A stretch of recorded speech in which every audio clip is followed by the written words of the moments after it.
Yes, sir. It's your boy B Hayes. We back with another one, guys. So AMC, Kengriffin, $130 million giving spree. Not shopping spree, not spending on itself, but giving spree, guys. So let's go ahead and take a look at this and see exactly what's going on, guys, because I'm gonna put you guys on game, because I know a lot of people, they take whatever they see and think, oh man, he must be such a nice guy. He gave away all that money, this, that, and the third. But anyways, let's go ahead and get right into it, guys. And let me tell you guys how smart these guys think they actually are. And I mean, hey, you got to give credit where it's due. They actually is pretty smart. Sometimes everybody make dumb decisions, decisions that could cost them everything. And that's exactly what Citadel and the rest of these hedge funds did whenever they betted against retail investors. Never thought the Internet of Things will come together and backfire on them and let people come together collectively and do exactly what we did, because it's what they've been doing since the beginning of all of this. But anyways, if we go ahead and take a look, guys, as we can see, Kengriffin leaves stamp on Chicago with $130 million giving spree, guys. The Citadel founder donated to 40 Chicago organizations in June, the largest number he given all at once, as he moved his family to a firm to Miami. So we know Kengriffin is doing some different things after decades and decades and decades of being comfortable, doing his homework, knowing exactly where he want his location to be, where he want to be set up for eternity, for the rest of his life. And I guess whoever come after him have the chance to do whatever as they please. But Kengriffin was a guy that was pretty much old-fashioned. He's not going to fix anything that isn't broken. That's until retail investors came in and changed the whole game for them. Like I told you guys, pay attention to details. Kengriffin, Citadel was 100% owned in-house, meaning all their money, all their profits was divided up between family. It was a family-owned, company, business. No outsiders was involved until retail investors came in, ran up the stock price for GME and AMC, and then with them even manipulating the stock, and hell, we not even benefiting and having the price action we should be having, of course not. But even with us being manipulated and down at these low levels, they still is losing bad to us behind closed doors. It's hard to tell. I know some may be like, no, how is they losing and whatnot? How is they even feeling any type of pressure from us if the stock is still doing that? That's the thing. We haven't given up. They expected you to give up by now, so they wouldn't have to continue to get liquidity from elsewhere to continue to manipulate AMC even further. So anyways, let's go ahead and take a look at this right here. Like I told you guys, it's all part of the plan. Kengriffin moving to Miami, all part of the plan. The real estate in Miami is sky high.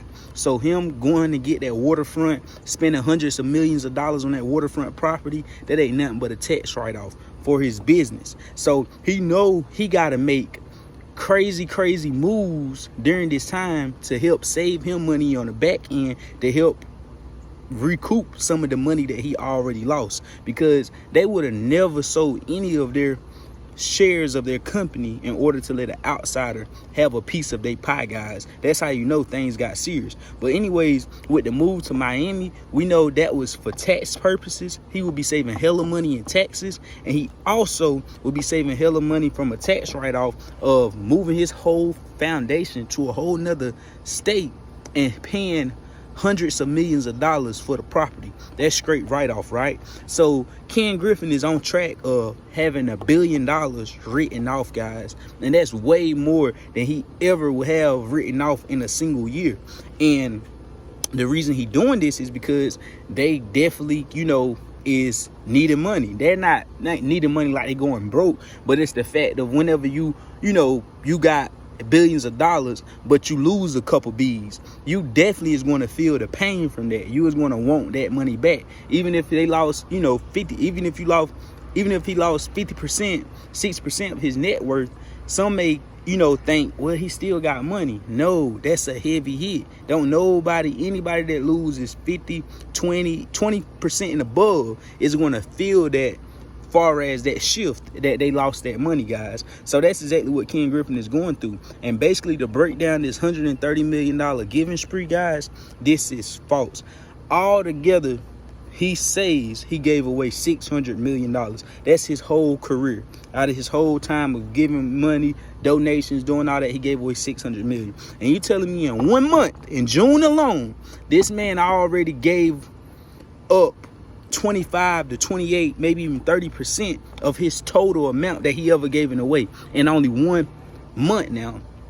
And this where it get tricky, guys, because as you should know, whenever these companies, whenever businesses, whenever these rappers, whenever all these people do these Christmas giveaways or give away a car or give away this, some may be doing it because they're genuine and they really want to see their people win. But 99.9% of the time, whenever they doing that, they just doing it for a tax write-off. And imagine if I gave away a car, right? I bought the car from my buddy for the low. I ain't spending up but $5,000 on the car, but the value, the Kelly Blue Book value, the market value on that car is $30,000. So instead of telling the government, I ain't gonna tell the government, oh, I paid $5,000 for that car, even though it's worth 30. Hey, just write me off for 5.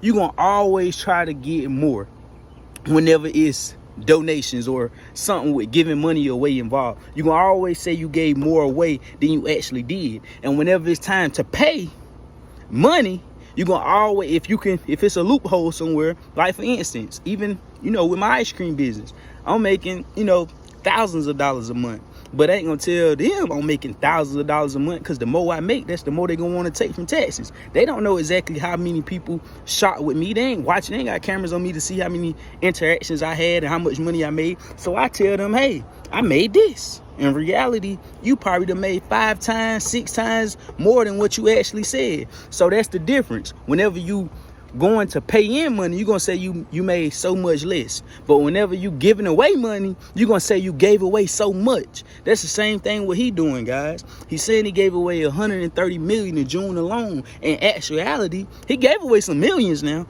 but he ain't give away nowhere near 130 million. I guarantee you that. Especially being for the fact of what they're going through right now. You telling me you gave away 130 million and you already lost partial ownership of your entire company?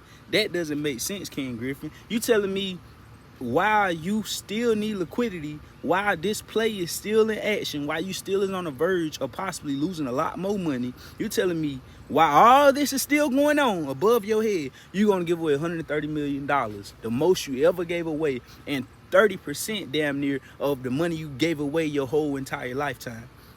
It don't add up, Kengriffin. And now you moving to Miami to spend hundreds of millions. That's all you about to see Kengriffin spending. I won't be surprised next week if you see Kengriffin just bought him a new jet, a new boat. That's what he trying to do, guys. Spend. Because retail investors is getting to that ass. So you already know, guys. Like I say, pay attention, because it's only about to go get crazier and AMC up from here, guys. You already know what to do. Add your boy on Instagram at the B Hayes Show. I love y'all. We out, and God bless you. We go.